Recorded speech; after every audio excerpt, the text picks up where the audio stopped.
disent ainsi que tu m'aimes, alors ce faire ça sera migraine. Et puis ça sera ceinture pour que tu me refiles ta souillure. Ah ça c'est pas la misère, pensez j'en moyen d'un aérostère. Je vais causer à ma chimère, la plus jolie de mes vaches laitières.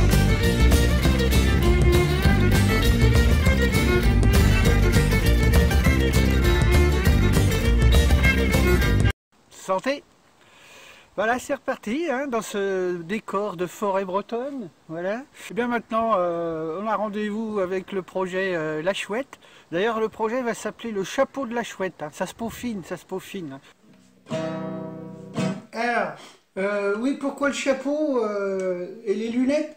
Bah, c'est pour faire artiste en fait, hein, parce que là, comme je voulais prendre la guitare pour chanter un extrait de La Chouette, et ouais, parce que je me souviens sur Lyon, quand j'y allais, il y avait les pentes de la Croix-Rousse, et on en voyait plein, des mecs qui avaient le look artiste, puis ils avaient tous un chapeau, des lunettes, puis une queue de cheval derrière. Voilà, donc je me suis dit, tiens, autant prendre le look.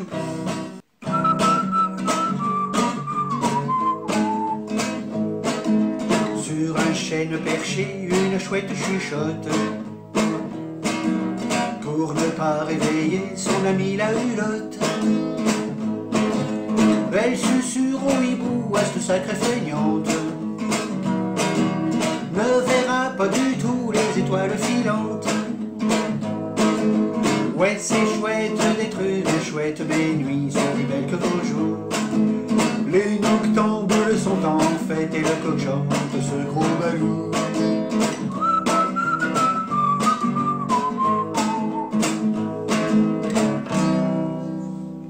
Voilà, et le prochain coup, bah, c'est la chanson en entier avec le reggae agricole et tout ça. Hein, et voilà. Là, je mettrai en lien l'adresse de la cagnotte, l'adresse du site, parce que voilà, je suis en train de travailler sur le site là pour mettre la chanson en MP3, puis d'autres conneries. Et comme ça, vous pourrez copier-coller le MP3 et puis mettre 1 € dans la cagnotte. Hein, voilà. Alors, pourquoi je parle de ça? C'est parce que en fait, j'ai un projet de ferme. En fait, j'ai envie d'acheter une ferme en Bretagne avec du terrain. Il y a des longères à retaper avec du terrain, des fois qui coûtent 70 000 balles. Vous voyez, ça va pas très loin, même des fois en dessous. Mais l'idée, voilà, je veux financer une ferme qui serait pédagogique, entre guillemets, où je pourrais accueillir les gamins cabosser ou pas cabosser, hein, pour faire de l'agriculture, du spectacle, hein, du pestacle, hein, comme ils disent, et les deux mélangés. Qu'est-ce qu'on fait dans une ferme? Ben, on fait pousser des légumes, on fait pousser des bestioles, et puis on fait pousser des pestacles, et puis on fait pousser des festivals aussi dans un pré. Une grange, elle peut être transformée en salle de spectacle, etc. Donc vous voyez, le mélange des deux.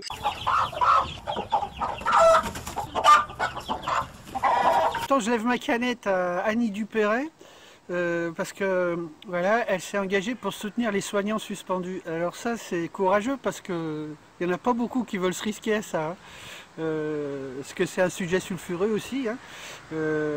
Voilà, parce qu'il s'agit de réintégrer donc tous ces soignants, les pompiers et tout ça qui n'ont pas voulu se vacciner, mais qui en fait sont pas plus contagieux que les autres. Parce qu'on a bien appris avec le vaccin qu'on pouvait quand même avoir le Covid et le transmettre aux autres. Donc Annie Dupéret a pris fait et cause pour eux. Annie Dupéret, en plus de défendre les soignants suspendus, elle a poussé un coup de gueule pour dénoncer ce renoncement général à la liberté. Il faut savoir que 75% de la population française a accepté les mesures coercitives de Macron. Ce qui veut dire qu'une bonne partie de l'opposition en France s'est foutue à genoux et a soutenu aussi ces mesures coercitives. Elle a eu peur. Et là, c'est là qu'on se demande, mais ils étaient où, nos artistes engagés, nos grands rebelles qu'on voyait partout dans les médias, hein, pour montrer leur indignation et défendre des causes qui n'engagent à pas grand-chose finalement. Même si ces causes-là ont mérite d'exister, mais par rapport à ce que fait Annie Dupéret, c'est pas grand-chose, parce que là, elle risque gros. Elle risque de plus être invitée nulle part dans les médias, parce que il est de bon ton maintenant de dire que tous ces soignants suspendus, en fait, sont des gens complotistes qui sont aveuglés par des soi-disant gourous charlatans. Voilà. Lors des manifs contre le pass sanitaire, hein, je les ai pratiquement toutes faites, il n'y avait pas beaucoup de gens soi-disant de gauche dans les manifs. Hein. Il y avait 2-3 gars qui se baladaient avec un drapeau sud, un autre groupe avec un drapeau CNT, hein, mais ils n'étaient pas nombreux.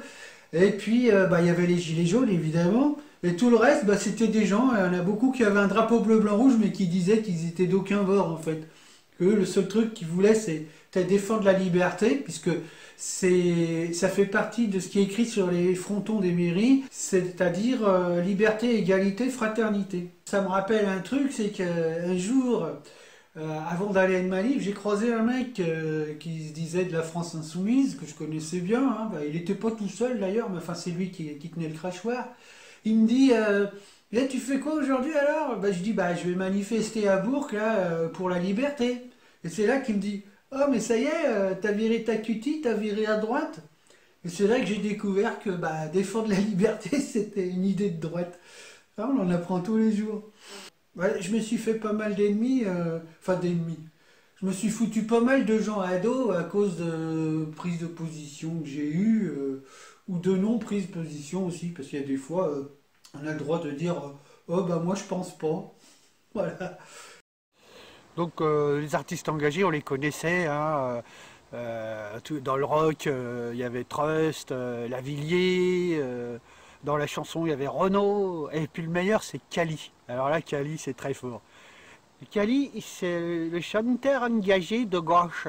Voilà. Hein. Donc à chaque fois qu'il faut défendre la veuve et l'orphelin, vous avez Cali. Hein. Donc Cali, en fait, on prononce que son prénom parce qu'il a demandé à ce qu'on ne dise pas son nom de famille. Parce qu'en fait, il disait, au niveau artistique, ça la fout mal, ça fait pas sérieux. Hein. Parce que son état civil, c'est Fourchon, en fait. Je le comprends, ce gars-là. Hein. Il n'a pas inventé le fil à couper le toche, mais il y a de quoi passer pour un con avec un nom pareil. Hein.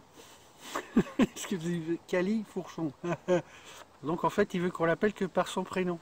Alors il s'est pointé à la mairie pour changer de nom de famille, hein, trouver un nom d'emprunt. Et donc à la mairie, on lui a demandé mais vous voulez quel nom alors du coup? Qu'est-ce qu'on met comme nom à la place de Fourchon?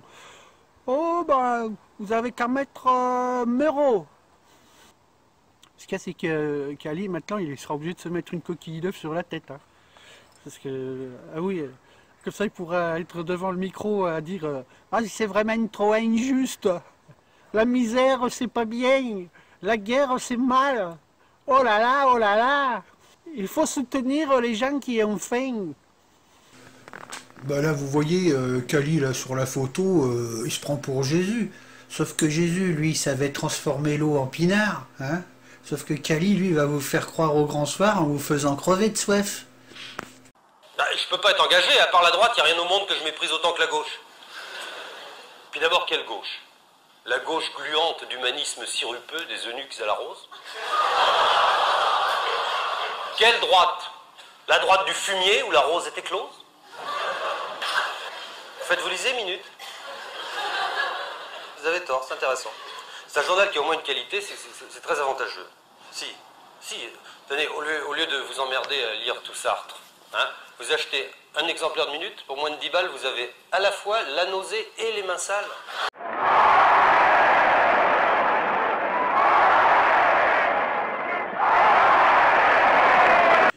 Ah, la corrida. Ah oui, vaste programme. Hein. Oui, ça occupe pas mal les ondes en ce moment. Hein, donc, voilà, moi je veux dire un peu ce que j'en pense. Alors moi je me pose la même question qu'un grand penseur qui s'était questionné là-dessus. Pourquoi les taureaux ont-ils 2 cornes alors que les toreros n'ont qu'un seul trou du cul? C'est assez étonnant. Hein.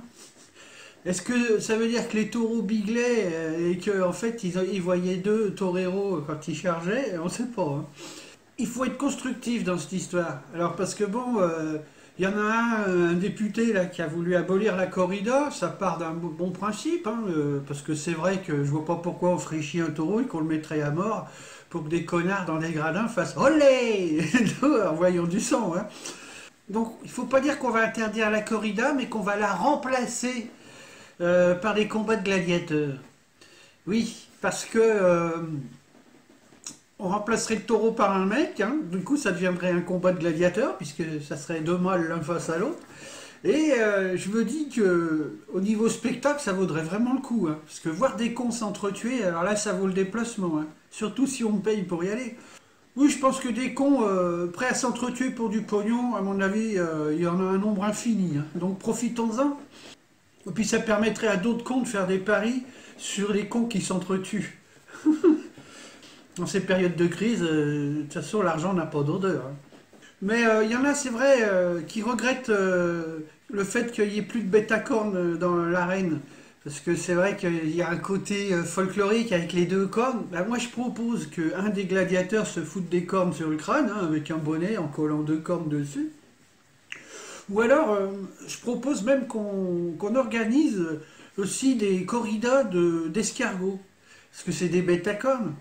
Alors là, j'imagine la gueule de la corrida, quoi. Parce que les escargots, le temps qu'ils mettent à aller l'un contre l'autre, hein, mais même à la limite plusieurs, on pourrait mettre plusieurs escargots qui combattent. Hein. Vous imaginez, ils s'approchent, mais ça prend des plombs.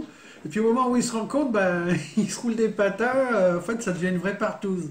Là, ça serait le côté pacifique d'une corrida de bêtes à cornes. Parce qu'il y a un ancien taulard qui avait dit, de toute façon, les escargots, ils baisent en même temps qu'ils se font baiser parce que c'est pour rattraper le temps qu'ils mettent à se rencontrer. Donc c'est pas con, hein. Alors t'en mets plusieurs, ben, ça fait une partouze. Voilà, là, franchement, le côté peace and love de la corrida, comme ça, moi, ça me va très bien. Hein. Mais vous imaginez le olé, au moment où ils commencent à se rencontrer, ça ferait...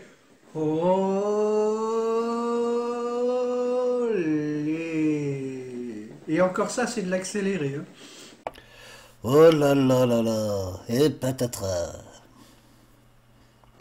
J'ai eu une remarque par rapport à une séquence de la précédente vidéo, c'était le passage sur le communisme. Parce que j'avais dit, la grande réussite du communisme, c'est 100 millions de morts. Et il y a quelqu'un qui m'a dit, mais en fait là, franchement, t'as fait de l'anticommunisme primaire. Et là, je me suis dit, ah bon?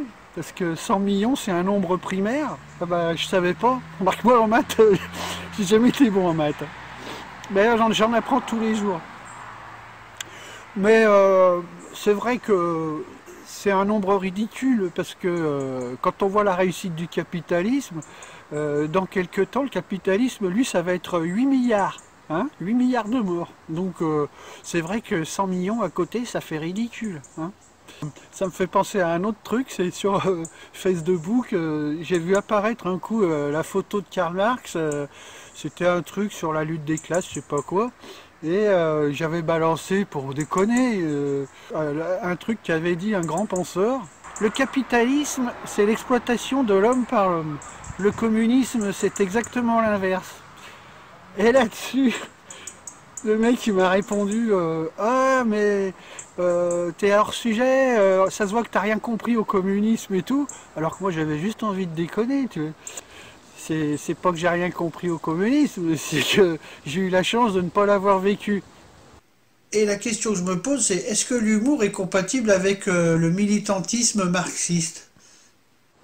Oui, alors à propos des 8 milliards, hein, parce qu'il paraît qu'on a franchi le cap de 8 milliards d'humains sur la planète, et je m'étais dit que si on supprimait les cons, ça ferait un véritable génocide planétaire, c'est sûr, mais au moins là, on pourrait lutter contre la surpopulation. Et puis il y a un autre truc, ça m'a fait penser, c'est que si on appliquait la théorie de Brassens, ça voudrait dire qu'en fait, on passerait de 8 milliards à 4 sur la planète. Parce qu'il disait, à plus de 4, on est une bande de cons. Alors vous imaginez, on se retrouve à 4, et puis il reste 4 mecs. L'homosexualité pour la fin du monde humain, alors ça c'est quelque chose. Hein. Mais c'est pareil avec les femmes, hein. Je veux dire, il resterait 4 nanas, ça serait pareil. Hein, ah bah, il n'y aurait plus qu'à se faire plaisir, et voilà, et en attendant la fin de l'humanité. Mais écologiquement parlant, ça peut se défendre aussi, hein, parce que enfin la planète pourrait respirer. Quoique, je suis contre dire ça parce que je suis pas un vegan, moi j'aime la vie. Hein.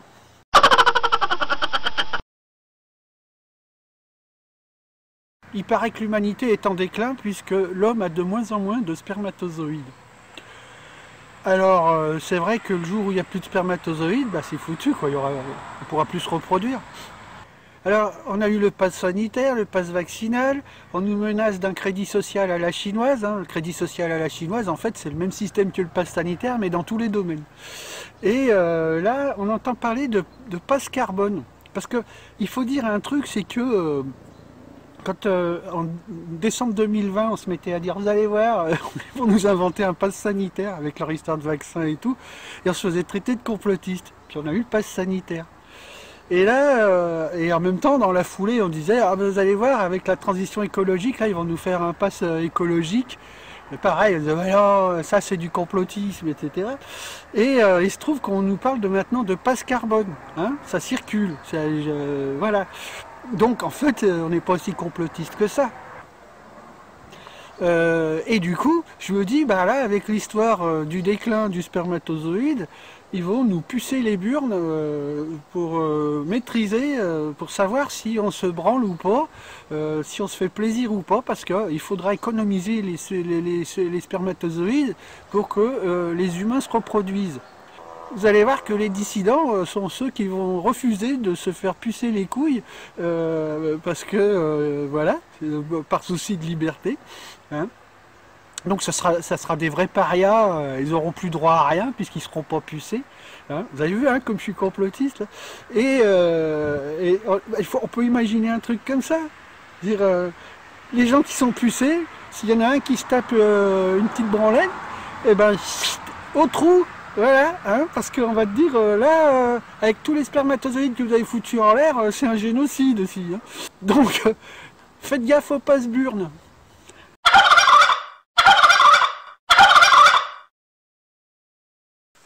D'ailleurs, tout ceci me fait penser à ça. Vous avez vu la gueule qu'il a aujourd'hui, l'ordre moral, hein? Enfin, je dirais même le nouvel ordre moral. Ah ben, ouais non, il n'y a plus les bondieuseries d'il y a 40 ans ou 50 ans. Là, c'est autre chose, regardez. Vous avez vu la gueule qu'il a, là?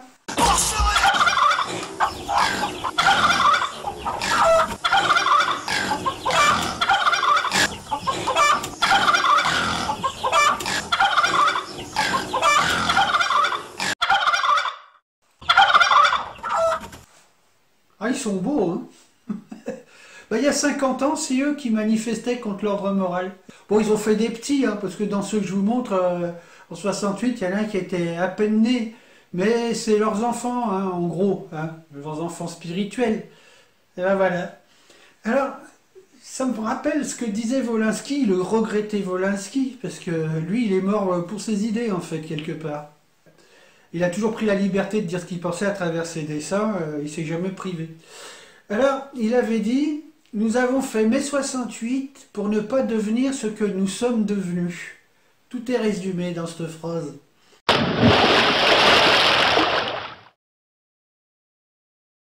Alors, il y a une expression qui m'a toujours fait marrer, c'est il ne faut pas jeter le bébé avec l'eau du bain. Je sais pas, quand vous écoutez des émissions politiques, entre autres, hein, il y a souvent un journaliste ou un politique qui dit oh, il faut pas jeter le bébé avec l'eau du bain. Alors, ça me fait marrer cette expression, parce que est-ce que vous avez essayé de jeter de l'eau avec la main? Ça, vous prenez de l'eau avec la main, puis vous la jetez. Vous avez vu ce que ça donne? Bah, rien du tout, à part une goutte qui tombe. Voilà. Tandis qu'un bébé, ah oui, vous pouvez le jeter. Vous prenez le bébé, vous le jetez, ou alors vous ouvrez la poubelle, et puis hop, vous visez, hop, vous jetez le bébé dans la poubelle. Ça, c'est possible. Mais jeter l'eau, en fait, elle s'écoule, elle se vide. On peut vider l'eau, mais la jeter, moi j'ai déjà essayé. Hein. Prendre de l'eau avec la main et la jeter, c'est ridicule. Hein. En fait, l'histoire, c'est que ils ont dû se dire, en fait, jeter le bébé avec l'eau du bain, en fait, il faut qu'ils soient deux, les gars, pour prendre la baignoire et l'acheter par la fenêtre avec le bébé dans l'eau qui est dans le bain. Voilà. Sinon, je vois pas comment on peut faire. Hein. Et puis bon, bah, vous jetez un bébé, bon, c'est des choses qui arrivent, hein, parce que c'est tellement facile d'en faire un autre, hein, de bébé, donc voilà, c'est pas très grave. Parce que, comme on dit, hein, un bébé de perdu, 10 de retrouvé.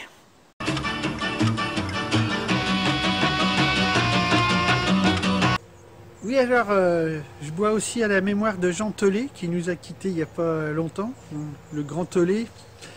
C'était un grand personnage, et ouais, il a fricoté pas mal avec la bande d'Harakiri, de l'ancien Charlie, de Zéro, etc. Hein. Oui, que je parle de l'ancien Charlie parce que ça n'avait rien à voir, Charlie Hebdo, dans les années 70, avec le Charlie d'aujourd'hui qui est devenu un torchon, quoi. Oui, parce que Charlie Hebdo se dit encore satirique, mais ils sont pas drôles, ils sont insipides, ils pratiquent l'autocensure, ils dénoncent plus rien. Hein, ils essayent de faire rire avec des trucs futiles, enfin bref. Et donc Tollet a fréquenté donc Choron, Cavana, Rézère et tous ces grands, quoi. Et là, je vais vous montrer une interview où il est interrogé par Denis Robert.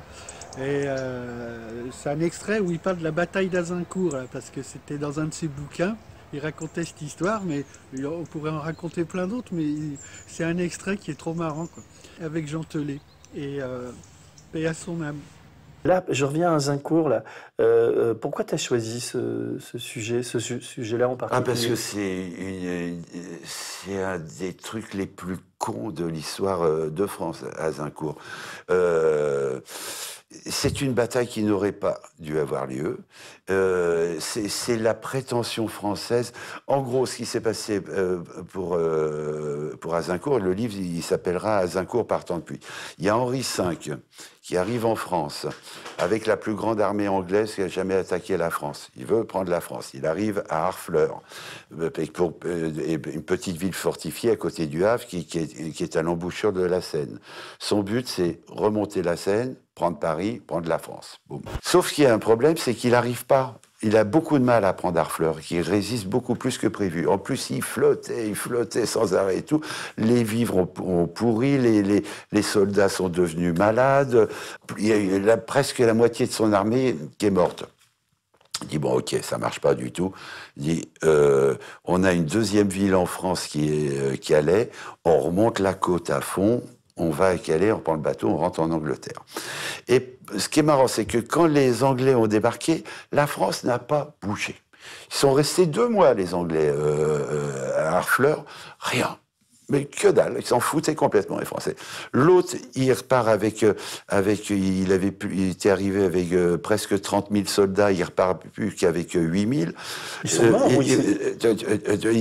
Oui, les autres étaient morts. Et il remonte pour aller à Calais.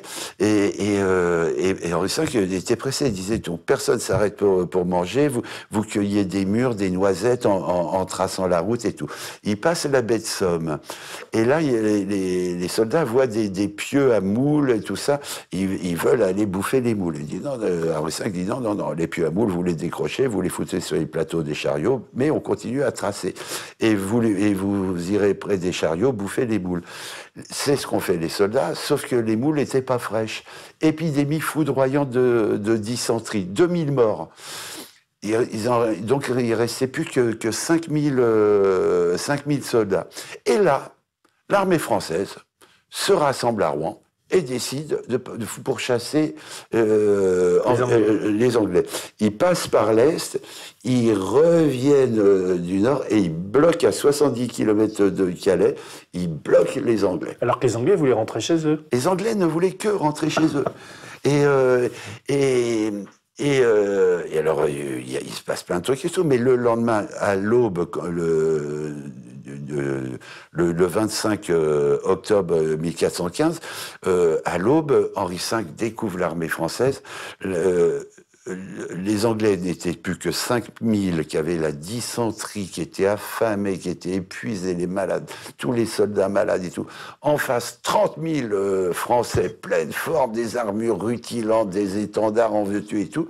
Et là, Henri V, il fait non, là, le coup n'est pas jouable du tout. Il envoie un émissaire dire on vous propose de ne pas faire la bataille. En échange, on vous rend Harfleur. On vous rend Calais, mais juste, vous nous laissez traverser le champ. Et les Français, mais il n'en est pas question, mais c'est mal de connaître la France et tout. Et toute la chevalerie, toute la noblesse, il y avait tous les nobles de France, toute la chevalerie. Et les Français n'ont fait que des conneries dans cette bataille. Mais c'est incroyable et tout. Et il pleuvait des pluies torrentielles depuis des semaines. Et toute la pluie glissait vers les Français. Les rivières derrière les Français avaient débordé en torrent et tout, et les Français se sont retrouvés dans un bourbier, mais incroyable. Les Français sont restés 3 heures devant les Anglais, et toute la noblesse, oui, ça c'était bien, toute la noblesse avait voulu être à l'avant, en disant, on va la victoire va être tellement facile. Et normalement, dans une bataille, surtout au Moyen-Âge, on mettait les arbalétriers, les gens de trait, ils avaient des canons, les Français, et tout ça. Et les nobles ont dit, pas question. On va pas laisser la victoire à des ouvriers. Donc les arbalétriers à l'arrière. Et on va pas utiliser les canons, parce que les Anglais ont laissé les leurs à Harfleur. Esprit chevaleresque, on ne combat pas avec des armes différentes d'ennemis, ce qui a été une connerie totale. Ils ont tous voulu être en tête, toute la noblesse. Sauf qu'ils sont restés le vendredi 25 octobre, 3 heures, comme ça, figés, mais avec l'armure qui pesait énormément. Un mec de 60 kilos, quand il avait son armure, il en pesait 100 kilos. Ils sont restés 3 heures comme ça, avant que démarre la bataille. Et ils ne sont pas rendus du compte d'un truc, c'est qu'ils s'enfonçaient dans la boue. Mais à mi-jambe, ils étaient enfoncés. Et quand les Anglais ont attaqué, les Français ont voulu attaquer, mais ils ne pouvaient pas. C'était impossible. Déjà, dans la boue, quand tu es pris comme ça, pieds nus, tu peux pas avancer, mais quand tu es en armure avec les poulaines en fer, et ils se sont fait dégommer, et ça a été... Et tous les épisodes, je peux pas tout raconter là, mais tous les épisodes de cette bataille, c'est l'arrogance, la prétention des Français, et ça a été une catastrophe totale. Au bout de 3 heures seulement de combat, 10 000 morts. Oh, et tout à la ferraille, hein, pas une arme à feu et tout. Et puis ensuite, la noblesse française décimée en 3 heures. Ouais. Mais plus de chevalerie, et toi, quand tu as commencé... Mais ce qui est drôle, c'est que normalement, une bataille, il y a 10 000 morts, t'as un peu de peine, tu fais « Oh putain, les pauvres, machin et tout ». Mais là, tu te marres, parce que tu fais, c'est que des connards, quoi. Et alors, il y a un truc qui est marrant, j'ai appris ça après avoir écrit le livre, c'est qu'en ce moment, il y a les Anglais qui lancent la construction d'un sous-marin nucléaire, qu'ils vont appeler comment ? Azincourt. Et ça, ce foutage de gueule de la part des Anglais et tout. Ah, mais ça, c'est l'humour. Et donc, ça, c'est une histoire incroyable. Et comment t'as fait pour...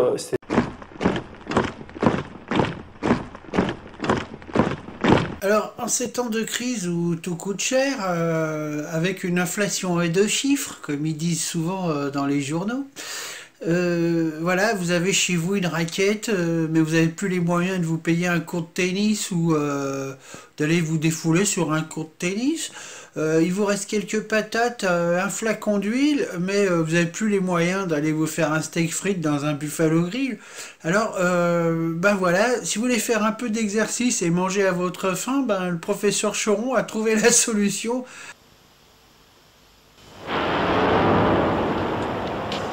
Hello. Vous vous apprêtez à faire des pommes de terre frites. Posez sur la table les pommes de terre épluchées. Empoignez votre raquette de tennis et faites un petit jogging autour de la table afin d'échauffer vos muscles. Dès que c'est la forme, levez la raquette de tennis au-dessus de votre tête et de toutes vos forces, frappez bien à plat sur les pommes de terre. Revoyons ce match sensationnel au ralenti.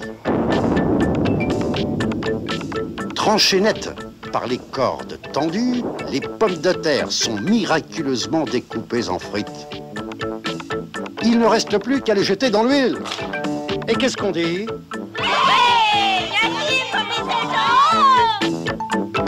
Madame Rousseau, vous n'êtes pas trop gilet jaune, hein, vous soutenez pas trop. On s'est fait éborgner pour le pouvoir d'achat pour les travailleurs et on vous a pas beaucoup vu quand on s'est fait casser la gueule et éborgner. Non, on vous a pas vu. Vous êtes une révolutionnaire des canapés et nous on est vraiment dans la rue. Et on vient pas pour Mélenchon, on vient pour chercher Macron. Au revoir. Ouais, c'est chouette d'être une chouette, mais lui sont plus belles que vos jours. Les noctambules sont en fête et le coq chante ce gros balourd.